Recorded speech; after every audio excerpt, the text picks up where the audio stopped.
Hi class, so welcome to chapter 15. This is one of the last chapters we're going to cover. Congratulations on making it through so far from the beginning of this class, this course to the end. We have made so much progress and I'm so proud of you for pushing forward and persevering. So don't forget, if you have any questions, feel free to reach out to me and I hope you've been finding everything really helpful. I'm sure you've learned a lot. I've really enjoyed teaching you so far.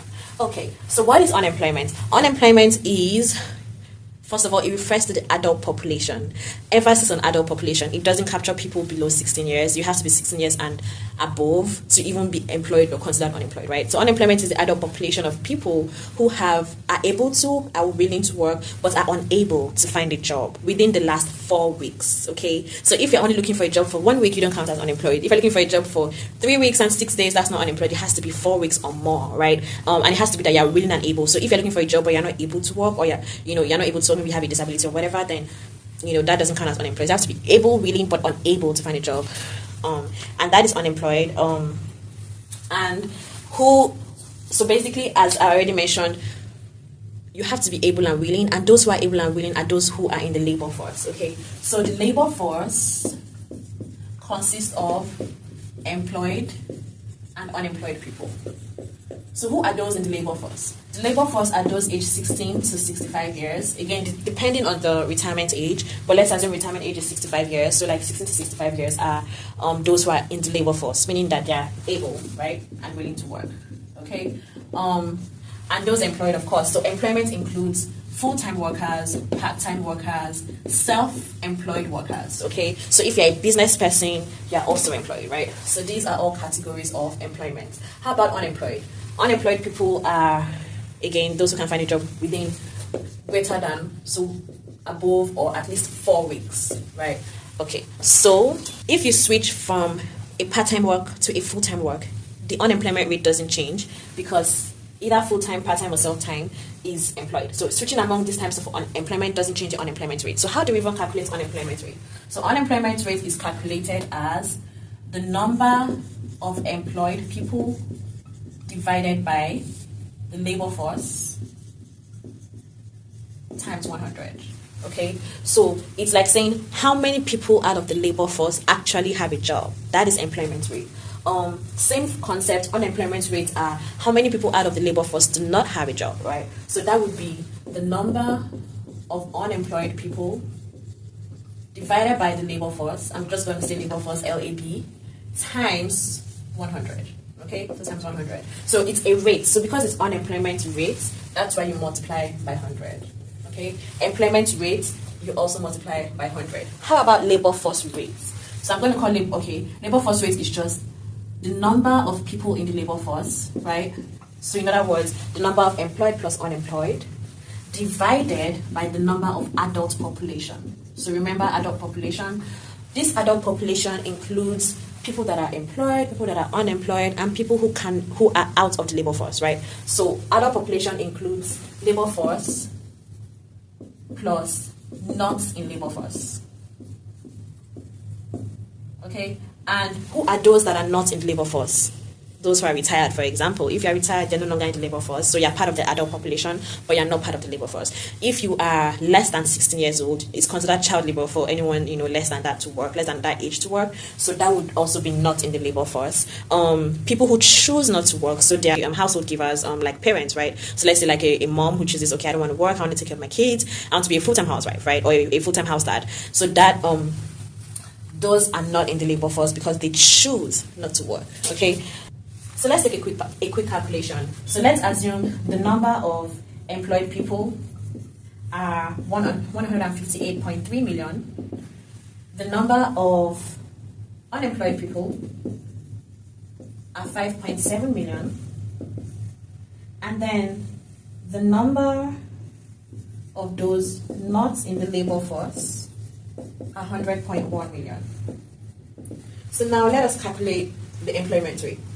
Your employment rate is simply going to be 158.3 divided by labor force. How do you know those who are in the labor force? The addition of your employment plus your unemployment gives you those who are in the labor force. And that is going to give you 164. So you have a total of 164 people that are in the labor force. So 158.3 divided by 164 million times 100. That is going to give you an employment rate of about 90%. Okay, so that's going to give you an employment rate of about 90% plus. Okay, how about unemployment? So unemployment rate is going to be 5.7 million divided by 164 million times 100. And that is going to give you an unemployment rate of 3.5%. Okay, so this adds up to give you your labor force. How about your labor force participation rate? So labor force participation rate is saying how many people out of the adult population are participating in the labor force. Okay, so that is simply going to be the number of your labor force. So when we talked about this, then right here. So how many people do you have in your labor force? 164 million. How many people do you have in your adult population? Those in the labor force of 164 million plus those not in the labor force of 100.1 million. So this total gives you 264.1 as the adult population, right? So 164 divided by 264.1 times 100. That is going to give you a labor force participation rate of 62.1%. So this, in a nutshell, is how you calculate unemployment rate.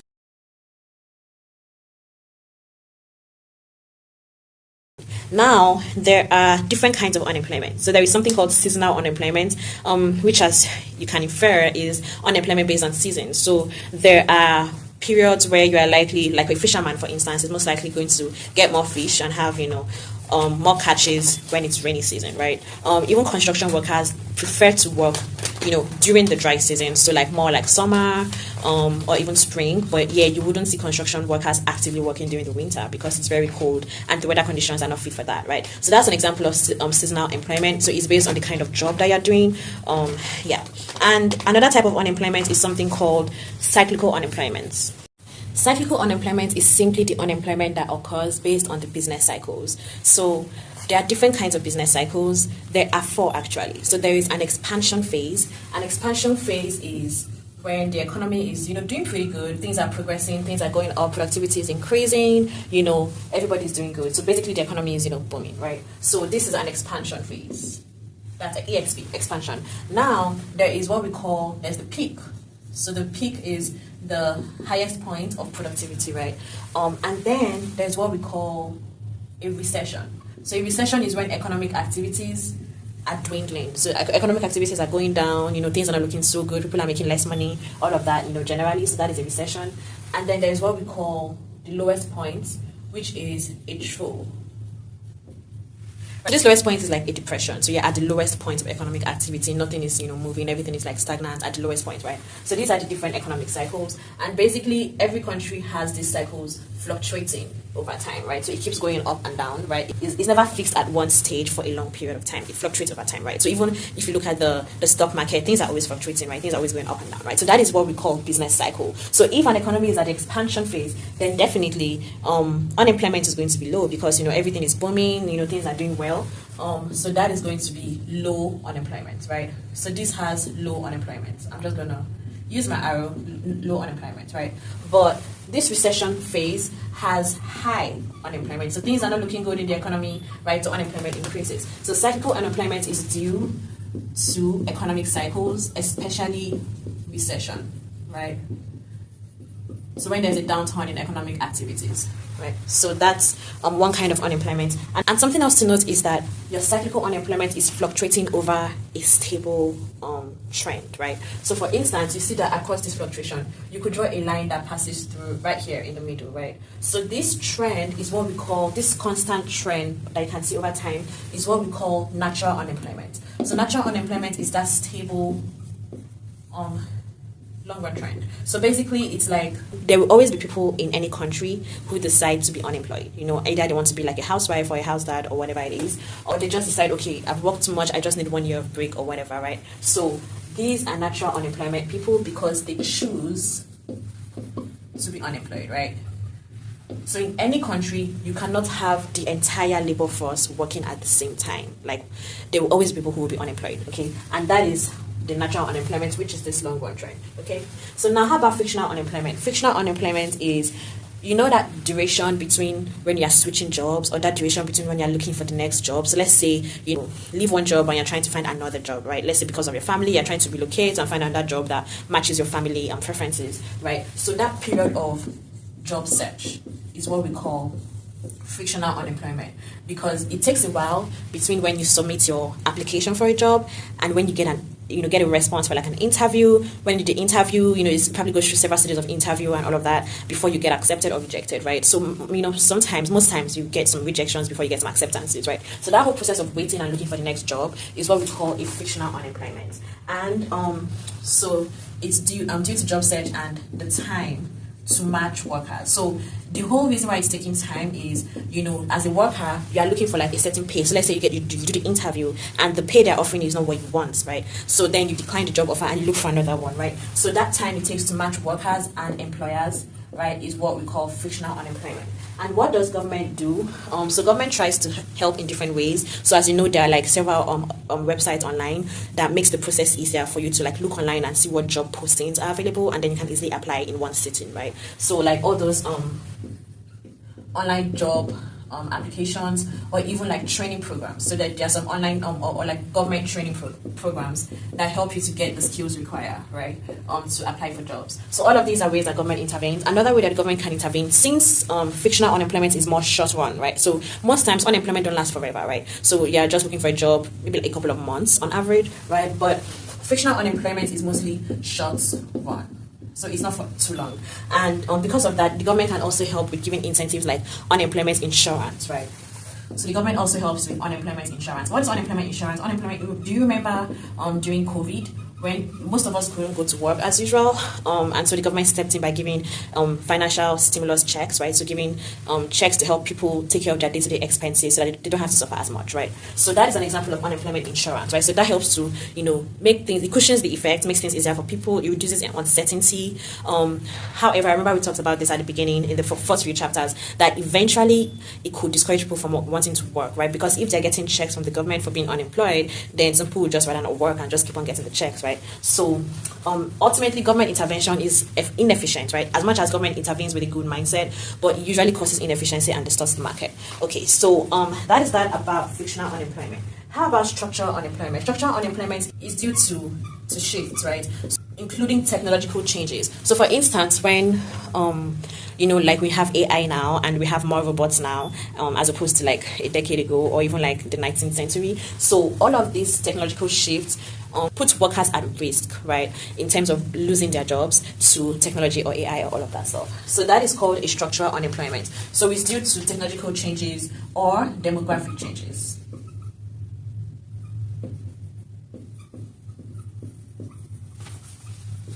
Okay, and this is more long term.